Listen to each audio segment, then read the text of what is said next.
시사인의 김은지입니다. 이 내막을 좀 말씀을 드리자면 어젯밤에 오프닝을 제가 작성을 하는데 오프닝을 쓰지 마라. 그래서 겁이 덜컥 난 거예요. 하도 오프닝 때 사고를 치니까 못하게 하는구나. 야, 언론 자유 탄압하는 뉴스공장 각성하라 이거 준비했는데 따로 준비를 하셨다 그래서 이거였군요. 예, 지금 공장장의 네. 목소리를 따라한 네. 분이신 거죠? 저 잘 모르겠습니다. 네, 이제 웃음소리에 포인트가 있는 것 같은데요. 예. 예, 절대로 동감할 수 없습니다. 네. 자, 바로 들어가죠. 이게 굵직굵직한 소식들이 지난밤에 이제 많이 나와서 오늘 저도 또 말씀드릴 부분들이 있어서, 네. 달려보겠습니다. 자, 공장문 열겠습니다. 가시죠. 네. 첫 번째 소식이요. 조윤선 전 장관에 대한 구속영장이 기각됐습니다. 조 전 장관은 청와대 근무 시절에 박근혜 정부 국정원에 특수활동비를 상납받은 혐의로 구속영장이 청구됐는데요. 서울중앙지법 오민석 영장전담 부장판사가 기각한 겁니다. 네. 사유는 다음과 같은데요. 수수된 금품의 뇌물성 등 범죄 혐의에 대해서는 다툼의 여지가 있다라는 거고요. 또 수사 및 별건 재판의 진행 과정 등을 비추어 볼 때 도망 및 증거인멸에 염려가 있다고 보기 어렵다라는 겁니다. 네. 많은 분들께서 새벽에 눈을 뜨시고 나서 바로 혈압을 급상승시킨 뉴스였죠. 근데 이게 좀 송구스러운 말씀인데 저는 이거 좀 예상이 되는 거였어요. 어제 그래서 말씀을 좀 드리기가 좀 조심스러웠었는데 일단 이거 1인 2역을 할 수도 없고 네, 예. 영장 전담 다시 수석으로서 이게 미니 인터뷰를 좀 하셔야 될 것 같아요. 본연의 업무로 돌아가서 네. 지금 그 조윤선 전 장관에 대해서 구속영장 청구가 기각이 되면서 영장 청구 기각 사유를 밝힌 게 아까 김 기자님께서 말씀드린 내용대로입니다. 수수된 금품의 뇌물성 등 범죄 혐의에 대해서 다툼의 여지가 있다. 그러니까 항상 말씀드리지만 다툼의 여지가 있다 이 말씀은 피의자가 주장하는 내용이 그대로 밝혀진다면 무죄가 선고될 가능성이 있기 때문에 그래서 이런 경우에는 범죄 혐의가 제대로 이제 나중에 유죄가 선고될 거라고 어느 정도 인정되지가 않기 때문에 그래서 구속할 수 없다는 그런 이유인데요. 그 근거가 된 게 이제 수수된 금품의 뇌물성. 조윤선 전 장관이 정무수석 시절에 돈을 국정원으로부터 받았는데 이게 그럼 뇌물이 아니라는 거냐? 네, 이게 이 상식하고 또 좀 어긋날 수 있는데. 네, 매달 500만 원씩 5천만 원 가량의 돈을 받았다라고 합니다. 그렇죠. 예.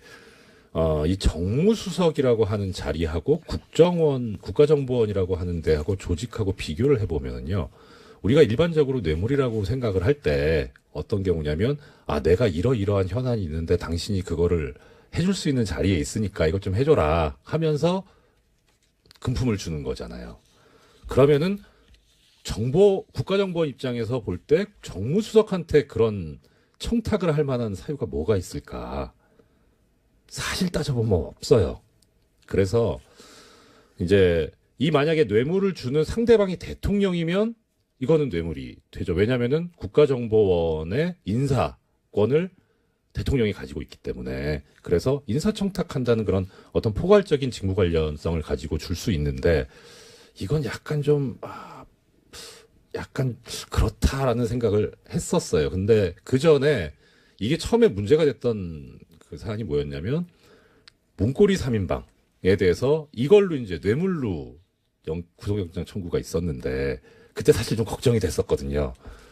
엄밀하게 말하면 국가정보원하고 문고리 3인방하고 또 이게 관련이 없는데. 네, 뇌물에 대한 대가성에 대한 부분이죠. 그렇죠. 예, 직무 관련해서. 근데 그게 어떻게 해결이 돼서 영장이 발부가 됐냐면 이 박근혜 전 대통령 시절에 청와대 구조가 워낙 특이했었기 때문에 원칙적으로 법률적으로 보자면 비서관은 아무 이런 직무 관련성이 없지만 이 사람들을 통하지 않고서는 갈 수가 없어요. 접근이. 그러니까 결국 이 문고리 3인방과 박근혜 전 대통령을 하나로 볼 수 있는 거죠. 일종 공범의 형태로 볼 수 있기 때문에 그래서 법원이 그런 관점 하에서 인정하고 나갔을 수 있는데 문제는 당시에 검찰이 얘기했던 거는 이 박근혜 전 대통령과 비서관들을 한 몸으로 본 게 아니라 통으로 청와대라고 하는 그런 관점으로 바라봤었더라고요. 그래서 나온 말이 상납이라는 말이 나왔었고, 근데 그때 영장이 그대로 발부되고 통과가 되니까 이번에도 같은 구조를 유지했던 게 아닌가 싶은데 사실 좀 그렇죠. 게다가 여기에 이 지금 기름을 부은 게 뭐냐면 그 판결이 옳은 건 저는 아니라고 생각하는데 이 조윤선 전 장관에 대한 예전 1심 판결. 네, 블랙리스트 혐의에 예, 대해서요. 블랙리스트에 관해서 네, 진행 중입니다. 예, 이제 선고만 남았죠. 거기서 그 재판부가 판결 이후에 아주 황당한 논리를 제시를 하는데 뭐 애청자 여러분들 기억하실 겁니다.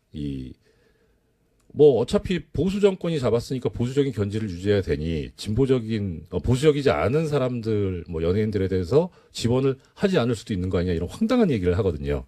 그리고 그다음에 조윤선 전 장관 같은 경우에는 그 당시 판결에서 보면 구조를 판결에 나오는 그런 이유에 따라서 봤을 때 구조가 뭐였냐면 이분은 아무것도 모르는 분이었잖아요. 허수아비였잖아요. 그러니까 그걸 그대로 지금 1심 판결이 그렇게 나와 있고 아직 그 판결이 뒤집어지기 전인 이상 영장전담 재판부에서 볼 때는 이분은 허수아비인데 돈을 받았어요. 그러면 이걸 뇌물이라고 볼 수 있겠느냐. 이 돈을 받은 게 옳다, 뭐 잘한 거다 이런 차원을 떠나서 과연 이게 뇌물로 볼 수 있는 범죄냐 하는 데 대해서 인정하기가 그렇게 쉽진 않았을 겁니다. 근데 우리 애청자분들께서도 잘 알고 계시겠지만 지금 서울중앙지방법원의 영장전담 판사들이 너무 황당한 결정들 많이 해왔잖아요.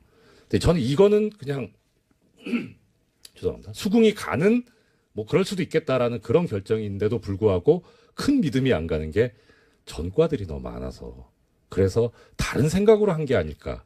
그러니까 해설을 해드리긴 해드립니다만 사실 좀 의구심이 있기는 있습니다. 그래서 총체적으로 보면 이 결정의 가장 큰 문제점을 제공한 데는 종전 1심 재판부입니다.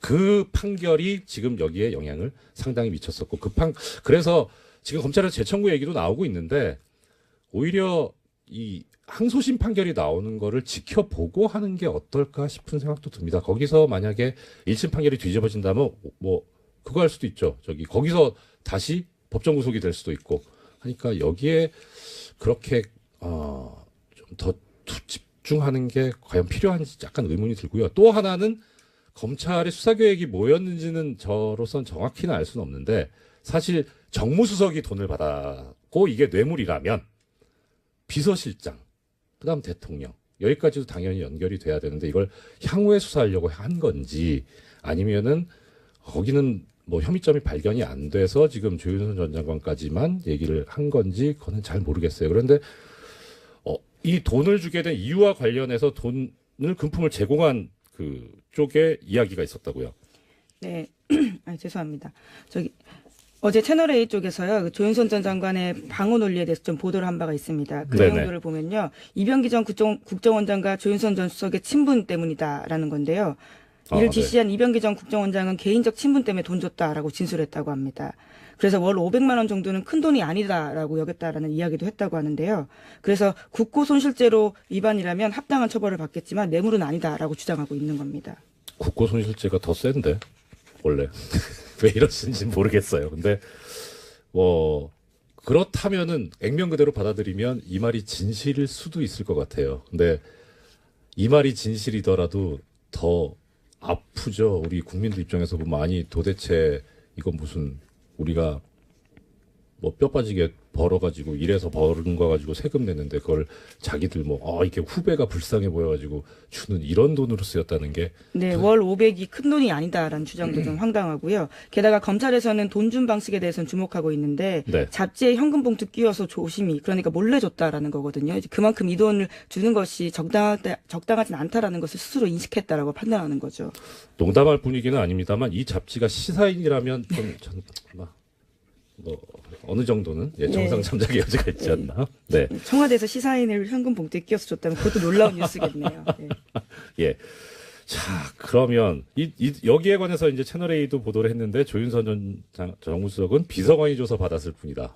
예, 결국은 또다시 허수아비 논리를 이야기하고 있는 건데요. 네. 그냥 줬으니까 받았을 뿐이고 이것이 위법한지 몰랐다라는 주장을 하고 있습니다.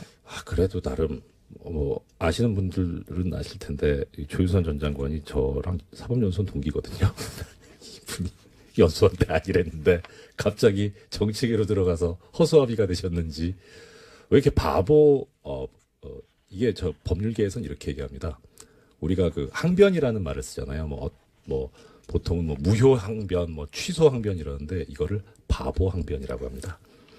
바보 항변은 법률상 이유가 없는데 받아들이지 않는데 참 열심히 쓰시는 것 같습니다. 자, 다음 소식이요. 네, 우병우 전 민정수석의 구속적부심 청구는 기각됐습니다. 법원은 우 전 수석에 대한 구속수사가 필요하다라고 판단을 한 건데요. 어제 심리를 진행한 곳은 서울중앙지법 형사합의 2부였습니다. 네. 애청자 여러분들 다 검색해 보셨으니까 아시죠? 이우철 부장판사, 그 심리로 열려서 결국 적부심 청구가 기각이 됐어요. 그래서 어제 기각될 것 같다고 말씀을 드렸는데, 예, 적중하셨네요. 그렇죠. 확률이 50%잖아요. 예. 이거 아니면 저거였는데. 그래도 맞추기는 어렵죠. 아유. 예. 사실 어저께 말씀을 드릴 때 이게 워낙에 뉴스공장이 영향력이 큰 방송이라서 말씀을 잘못 드리면 이 재판에 영향력을 행사하려고 하는 게 아닌가 싶어서 되게 조심스러웠는데 이우철 부장판사가 저하고 같은 재판부에서 근무를 했었거든요. 1년 동안. 속속들이 잘 알아요. 이 성향을.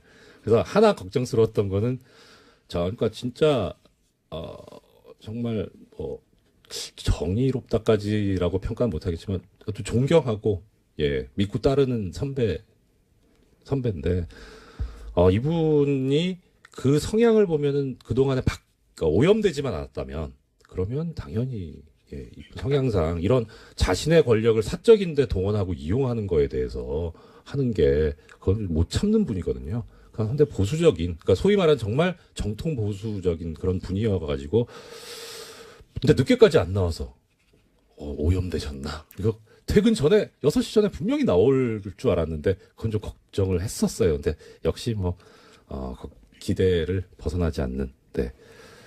근데 그 또 한편으로 이제 이건 어떤 개인적인 거 말고 구조적인 걸 말씀드리자면 이게 원래 구속적 부심의 본래 모습이에요. 지금 영장을 발부했던 권순호 부장판사가 사법연수원 26기거든요. 그 다음에 이우철 부장판사가 사법연수원 25기입니다.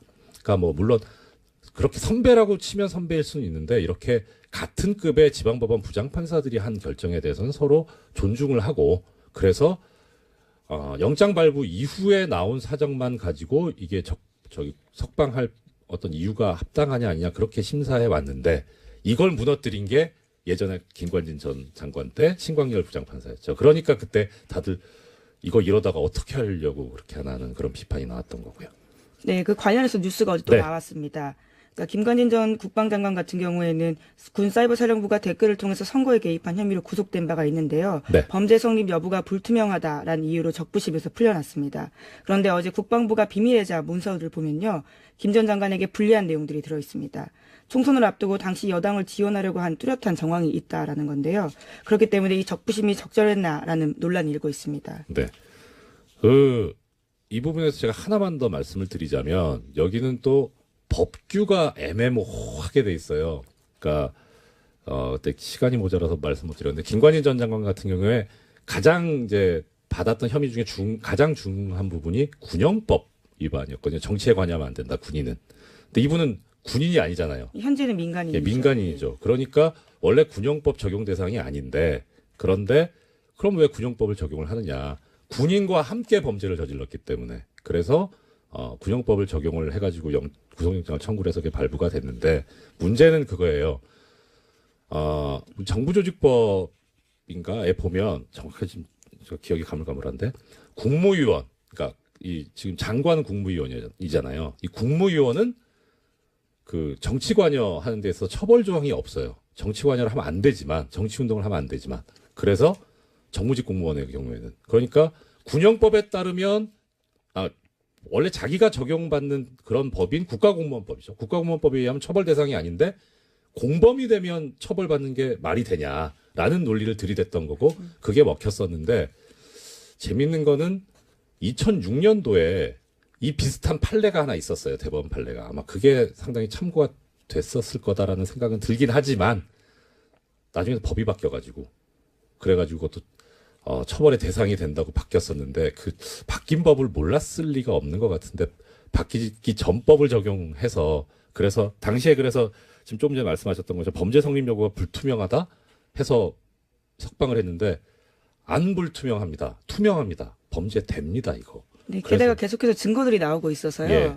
예. 그러니까 이 증거의 문제가 아니라 법적인 문제였었거든요. 그런데 뭐 지금 이렇게까지 되니까 이제 근데 뭐 마지막으로 이 부분에서 하나만 더 말씀드리자면 그 당시에 그 신광열 부장판사를 비롯한 서울중앙지방법원 형사수석부가 무슨 만행을 저지른 거냐면 이 군이 댓글을 달면서 정치에 관여한 부분에 대해서 새로운 증거가 정말 뭐 한 트럭이 나와도 구속적 부심에서 석방이 된 경우에는 피의자가 도주했거나 증거를 인멸한 경우가 아니라면 그걸 다른 그 동일한 범죄 사실을 가지고 구속을 다시 할 수가 없어요. 새로운 증거가 아무리 나와도.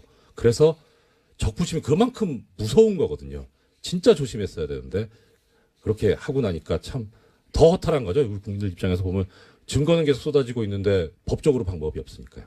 네, 그런 문제가 있습니다. 예, 다음 소식은요. 네, 어제 한일 위안부 합의 검증 보고서가 나왔습니다. 이면 합의는 없었다라는 박근혜 정부 발표는 거짓말이었다라는 건데요. 비공개 합의문이 따로 있었습니다. 2015년 공개한 합의문에서 한국 정부는 주한 일본 대사관 앞에 소녀상에 대해서 적절히 해결되도록 노력한다라고 명시했는데요. 하지만 일본 요구로 만들어진 비공개 문건은 따로 있었습니다. 여기에서 어떻게 이전할 것인지 구체적으로 한국 정부 계획 묻고 싶다라고 하니까요. 한국 정부에서는 적절히 해결되도록 노력한다라는 내용을 넣었습니다. 뿐만 아니라 제3국에서 소녀상이나 기린비 설치하는 것이 적절하지 않다라는 일본 쪽의 이야기에 대해서도요. 노력하겠다라는 답을 했습니다. 네. 일단 이 문제에 관해서는 잠시 후에 우리 정대협의 윤미향 대표님 모시고 말씀을 들을 예정이어서 거기서 자세히 나오겠습니다만은 그냥 어떻게 보세요? 저는 이 위안부 피해자 이 관련 합의, 한일 합의를 보면서, 그러니까 법률적으로 보면, 첫째는 장관들이 했잖아요. 그러면 국가를 대표해서 이제 양국에서 나왔단 말입니다. 합의를 했어요. 그러면 합의를 했으면 약속을 했다는 거 아닙니까? 국가 간의 합의는 서로 지켜야죠. 국제법상. 근데 국제법상 이런 합의를 우리는 뭐라고 부르냐면, 조약이라고 부르잖아요. 국가 간의 합의를 한 거. 근데 지금 정확하게 그 조약이 기억은 안 나는데 조약으로서 성립이 되려면 원칙적으로 문서가 있어야 되거든요. 근데 문서가 없어요. 그래서 이게 과연 조약이냐. 국제법적으로 지켜야 될 의무가 있는 합의인 거냐. 근데 게다가 비공개까지 있어요. 조약은 문서로 하는 거니까 공개되는 게 원칙인데 비공개 합의라면 이건 더더욱 지킬 필요가 없는 거 아니냐 하는 생각이 들었고, 또 하나는 왜 이런 합의를 하느냐. 내용도 보면 이 TF에서 발표할 때 나왔지만 너무 일방적이었다라는 거잖아요. 왜 이렇게 굴욕적으로 일방적으로 퍼졌나 일본에. 예. 그러면 뭔가 다른 걸 얻은 거 아니냐 하는 그런 의심이 들어요. 뭘 얻었을까? 이것도 한번 밝혀서 조사해서 밝혀봐 주셨으면 좋겠고요. 총체적으로 저는 이런 생각이 듭니다. 이거 역적질입니다. 대한민국은 민주공화국인데 대한민국의 국민인 위안부 피해자 할머니들의 의사를 전혀 고려하지 않고 그분들의 인권에 반해서 나라를 팔아먹는 것 같지 않냐. 저는 그렇게 생각합니다. 네, 어제 나온 내용들을 보면요. 박근혜 전 대통령이 연내 타결을 압박하면서 결과적으로 우리 정부가 끌려다니는 모습들을 만들게 됐다라는 겁니다. 네.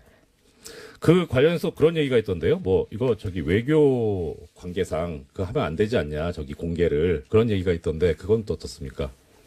네, 그와 관련해서 어제 윤병세 전 장관 같은 경우에는요. 네. 그런 주장들을 했습니다.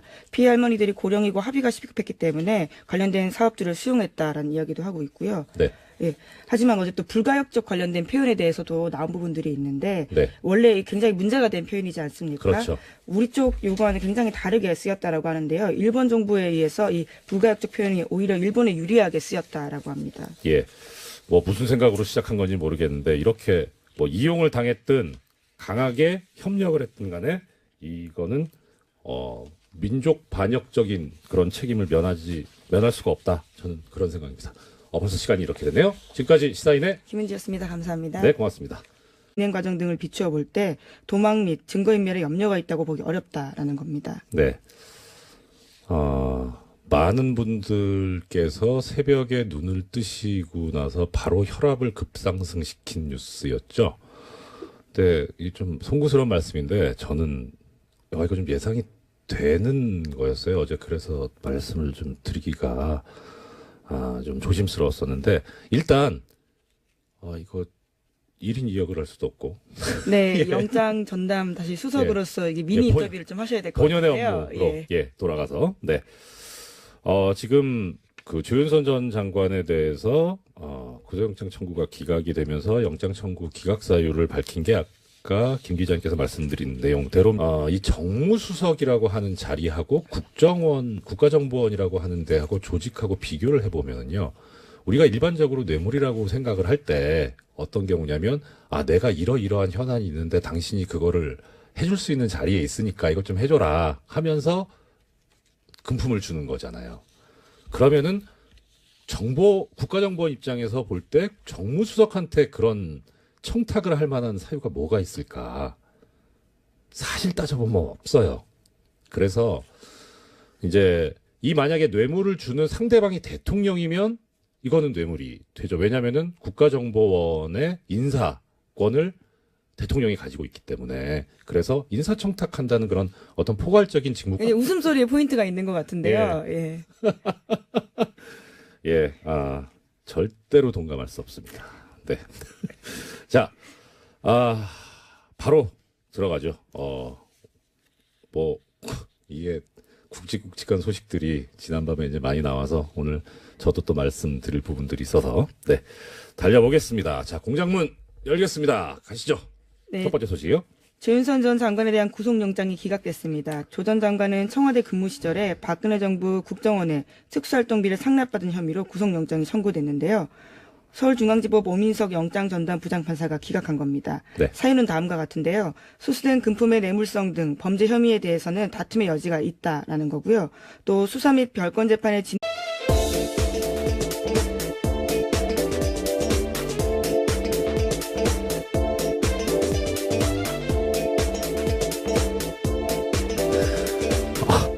예, 시사인의 김은지입니다. 이게 내막을 좀 말씀을 드리자면 어제 밤에 오프닝을 제가 작성을 하는데 오프닝을 쓰지 마라. 그래서 겁이 덜컥 난 거예요. 하도 오프닝 때 사고를 치니까 못하게 하는구나. 야, 언론 자유 탄압하는 뉴스공장 각성하라 이거 준비했는데 따로 준비를 하셨다 그래서 이거였군요. 예. 지금 공장장의 목소리를 따라한 네. 분이신 거죠? 저 잘 모르겠습니다. 네. 입니다. 수수된 금품의 뇌물성 등 범죄 혐의에 대해서 다툼의 여지가 있다. 그러니까 항상 말씀드리지만 다툼의 여지가 있다 이 말씀은 피의자가 주장하는 내용이 그대로 밝혀진다면 무죄가 선고될 가능성이 있기 때문에 그래서 이런 경우에는 범죄 혐의가 제대로 이제 나중에 유죄가 선고될 거라고 어느 정도 인정되지가 않기 때문에 그래서 구속할 수 없다는 그런 이유인데요. 그 근거가 된 게 이제 수수된 금품의 뇌물성. 조윤선 전 장관이 정무수석 시절에 돈을 국정원으로부터 받았는데 이게 그럼 뇌물이 아니라는 거냐? 네, 이게 이 상식하고 또 좀 어긋날 수 있는데. 네, 매달 500만 원씩 5천만 원 가량의 돈을 받았다라고 그렇죠. 합니다. 예.